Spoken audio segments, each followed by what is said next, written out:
ভাই মোর হরবরির এলাকা দেখছেন কুয়াকাটা, এই কুয়াকাটার সৌন্দর্য কত সুন্দর, সৌন্দর্য দেখছেন।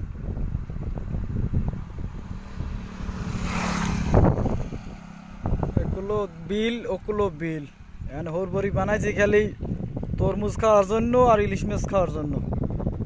দেখছেন তরমুজ আর ইলিশ আর হলো ফুট কাল হাস্তা, এই জন্য এই হরবরি বানাইছে। আমরা বাবু চেষ্টা করলে এই কুয়াকাটা আইয়া আশপাশের এলাকায় হরবরি বানাইতে পারেন, আমিও একটা সুবিধা হবে কি ভালো মন্দ খাওয়াইতে পারবে হরবে আর সৌন্দর্য উপভোগ করতে পারবেন। বুঝতে পারছেন ভাই? আজ